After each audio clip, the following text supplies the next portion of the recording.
जय श्री कृष्ण मित्रों। ओम नमो भगवते वासुदेवाय। मित्रों, आप सौने देवशयनी एकादशीनी हार्दिक शुभकामनाओं।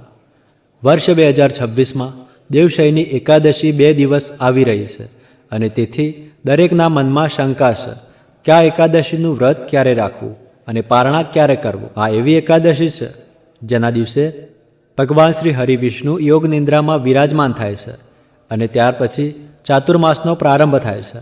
ચાતુર્માસ પૂર્ણ થયા પછી દેવ ઉઠની એકાદશીના દિવસે ભગવાન શ્રી હરિ વિષ્ણુ ફરી જાગે છે અને તુલસી દેવી સાથે તેમના પવિત્ર વિવાહ સંપન્ન થાય છે।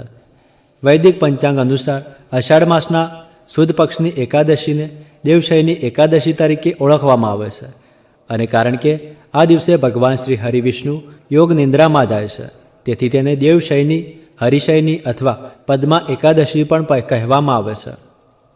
આ એકાદશી વર્ષ દરમિયાન આવતી તમામ મહત્વપૂર્ણ એકાદશીઓમાંની એક છે જે આપણી આધ્યાત્મિક સાધનાને મજબૂત બનાવે છે અને અત્યંત વિશેષ આધ્યાત્મિક ફળ આપે છે। તે તમામ પ્રકારના પાપકર્મોનો નાશ કરીને અંતે વૈકુંઠ ધામની પ્રાપ્તિ કરાવે છે। તો ચાલો આજના આ વિડીયોમાં તમે જાણશો કે આ વર્ષે દેવશયની એકાદશી કયા દિવસે આવી રહી છે અને આ દિવસના શુભ મુહૂર્તો કયા રહેશે। આ દિવસે ભદ્રાનો પણ પ્રભાવ રહેશે તો કયા સમયે એકાદશીનું વ્રત શરૂ કરવું જોઈએ અને બીજા દિવસે વ્રતના પારણનો શુભ સમય કયો રહેશે। સાથે જ એ પણ જાણીશું કે દેવશયની એકાદશીના દિવસે સવારથી લઈને રાત્રિ સુધી કયા કયા નિયમોનું પાલન કરવું જોઈએ જેથી આ વ્રત કરવાનું સંપૂર્ણ ફળ આપણને પ્રાપ્ત થાય।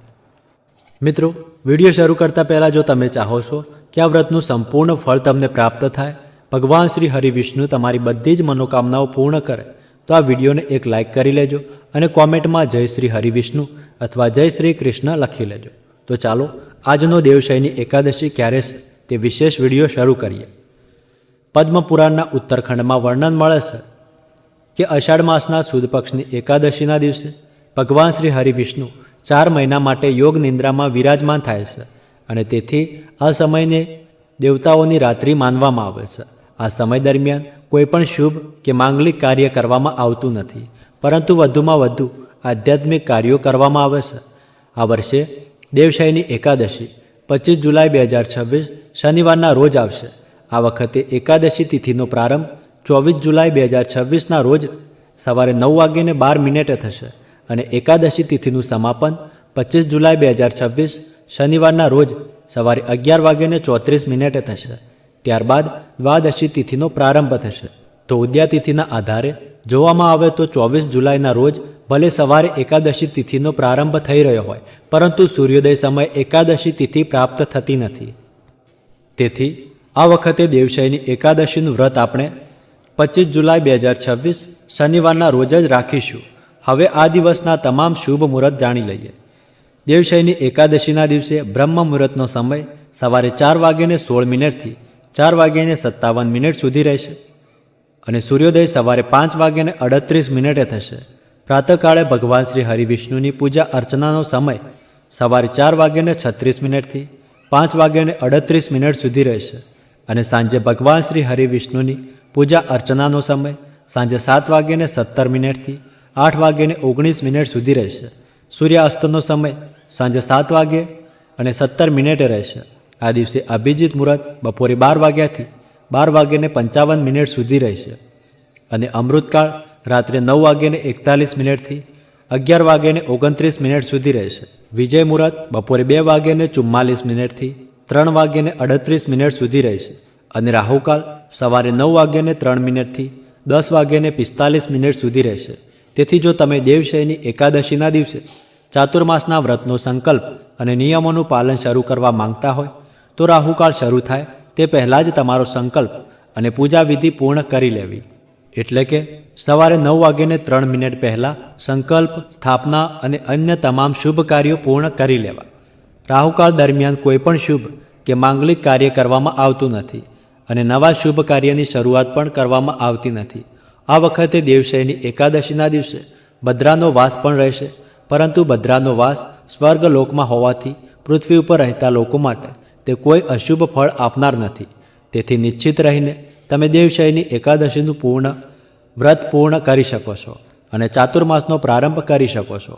ઘણા ભક્તો ચાતુર્માસનું પાલન અષાઢ પૂર્ણિમાથી લઈને કાર્તિક પૂર્ણિમા સુધી કરે છે, જ્યારે કેટલાક ભક્તો એકાદશીથી લઈને એકાદશી સુધી નિયમોનું પાલન કરે છે.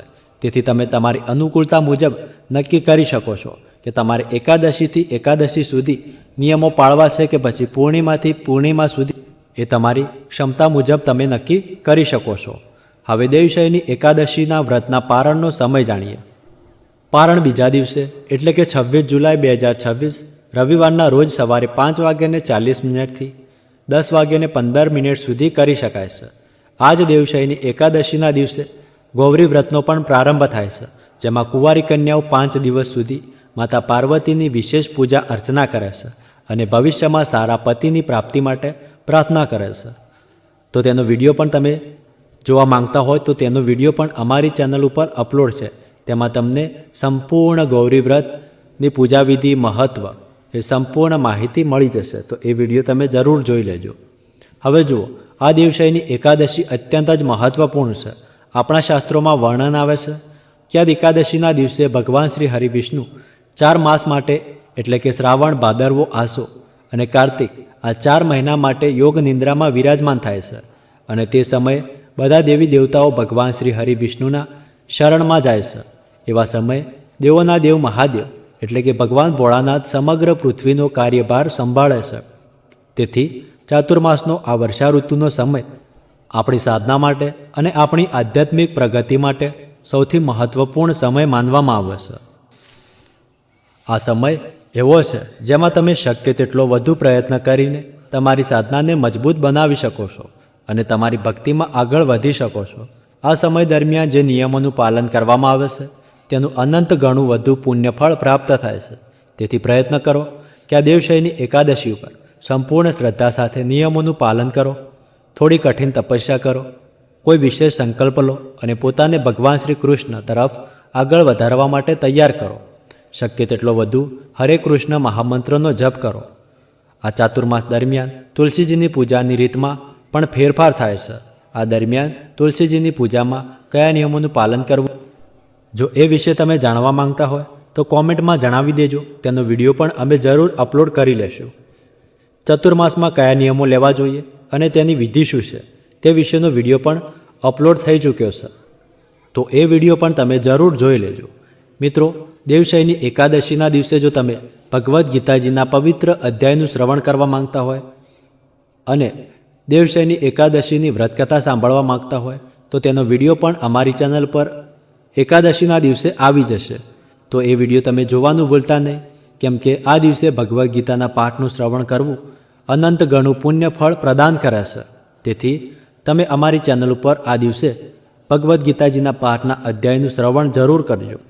તેથી તે જોવા માટે ચેનલને સબસ્ક્રાઈબ કરીને બાજુમાં આવેલા બેલ આઇકનને જરૂર દબાવી રાખજો, જેથી નોટિફિકેશન દ્વારા તમારા શુભ મુહૂર્ત, સરળ પૂજા વિધિઓ, વ્યક્તિગત જીવન સાથે જોડાયેલી સમસ્યાઓના ઉકેલ અને રાશિફળ સમય પહેલાં તમને મળી શકે. તો આ હતી દેવશયની એકાદશીની સંપૂર્ણ માહિતી. જો તમારો કોઈ પ્રશ્ન હોય તો તમે નીચે કોમેન્ટ બોક્સમાં પૂછી શકો છો. તેનો ઉત્તર અમે જરૂર આપીશું. તો આજના વિડીયોમાં આટલું જ. મળીએ આગળના વિડીયોમાં. ત્યાર સુધી ધન્યવાદ.